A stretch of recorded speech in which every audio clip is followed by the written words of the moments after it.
de 10 000 groupes de prière chrétiennes. Les groupes de prière, ce sont des églises de réveil, hein? Ici des églises pentecôtistes et d'obédience américaine. Hormis cela, nous avons plus de 2177 églises traditionnelles. Chez nous, il y a des gens qui se réveillent le matin et ils disent, vous voyez quelqu'un, vous étiez avec lui hier soir, il se réveille demain matin, il dit, je suis devenu prophète. Ils existent chez nous. Chez nous, nous avons également des gens qui se disent de Dieu. Il dit, il est Dieu. Il y a Mukuna qui se disait Dieu. Il y a Tata Taomba qui se disait Dieu. Ils sont nombreux. Il y a eu même un débat sur la chaîne nationale entre les dieux et les prophètes.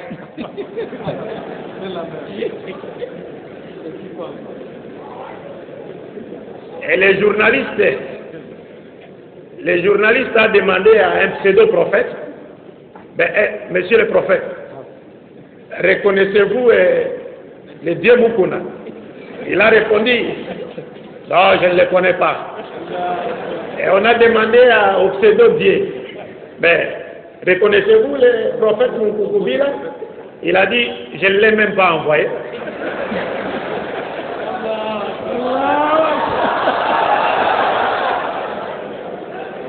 Vous voyez à quel niveau les gens se sont égarés du droit chemin.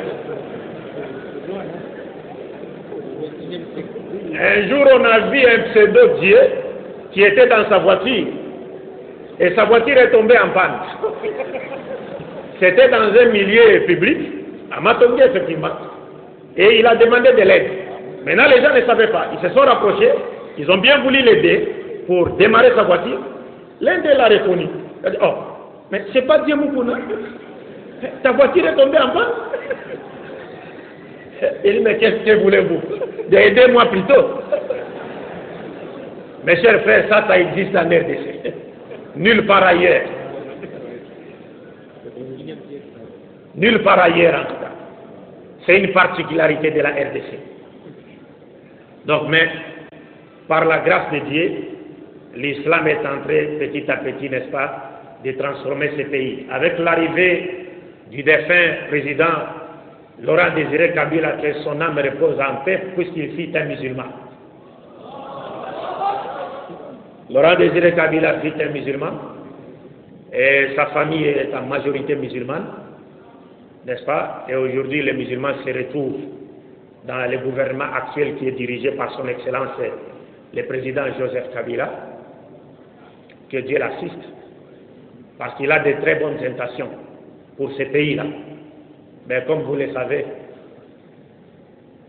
notre politique a toujours été décidée à l'extérieur.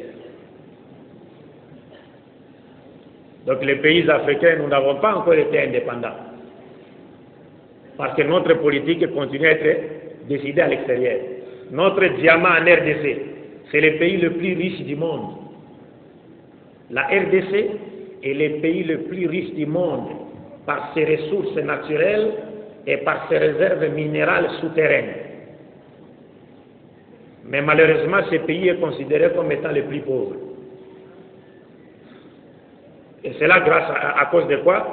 De la politique sadique de l'Occident vis-à-vis de ce pays. Cette politique qui a créé une guerre à l'est de la République démocratique du Congo et qui a fait beaucoup de victimes dont la majorité sont des musulmans. Et c'est là à cause de quoi? C'est du cobalt congolais. Le cobalt qui est aujourd'hui utilisé dans l'industrie aéronautique américaine et dans la fabrication des téléphonies mobiles et ordinateurs et autres. Mais, avec la grâce de Dieu, nous continuons à exister et l'islam continue à confirmer sa présence en RDC, Inch'Allah Ta'ala. Donc, pour ne pas abuser de votre temps, je disais donc que le thème que j'ai choisi de traiter ce soir dans le cadre de cette conférence s'intitule « Connaître Dieu », la connaissance de Dieu. La connaissance de Dieu fait partie des premiers sujets qui ont été abordés ou traités par tous les messagers de Dieu. dans les différentes dispensations prophétiques. Parce que je me dois ici de rappeler et de souligner avec force qu'il n'y a jamais eu plusieurs religions provenant de Dieu. Pas du tout. Il faut qu'on se dise la vérité. Parce que nous savons que le langage que les autres voudraient qu'on utilise, c'est celui de dire il y a plusieurs religions provenant de qui? De Dieu. Mais selon le Coran, il n'y a jamais eu plusieurs religions provenant de Dieu. Il n'y a qu'une seule religion que Dieu a révélée à toute l'humanité, mais cette religion a connu plusieurs dispensations prophétiques dans l'espace et dans le temps. Donc il n'y a jamais eu plusieurs religions. Et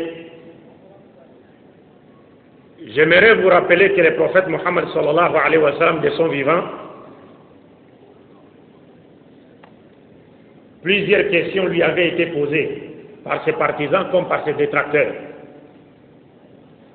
Et parmi les questions qui lui ont été posées par ses détracteurs, figurait une question qui était relative à la connaissance de Dieu. Car les traditions prophétiques nous rapportent que des juifs, des chrétiens, des polythéistes arabes de la Mecque lui ont un jour posé la question sur la nature de Dieu. Il voudrait connaître le Dieu qu'adorait Mohammed. Et le Dieu que Mohammed invitait les gens à faire quoi? À adorer. Et à cet effet, à cette occasion, Dieu a révélé, en réponse à leurs questions donc, il a révélé à son prophète la 112e sourate du Saint-Coran. La sourate Al-Ikhlas. Est-ce que notre lecteur peut nous réciter cette sourate? Il n'est pas là. La sourate Ikhlas qui dit ceci: Ba'da'u billahi minash shaitanir rajim, bismillahir rahmanir rahim, qul huwa Allahu ahad, Allahu samad, lam yalid wa lam yulad wa lam yakul lahu kufuwan ahad. Dit, lui c'est Allah l'unique, As-Samad,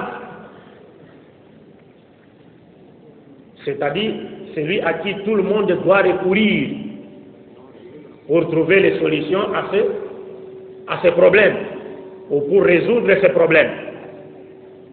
Lam yalid wa lam yulad, il n'a pas enfanté, n'a pas été enfanté non plus. Wa lam yakul lahu kufuwan ahad,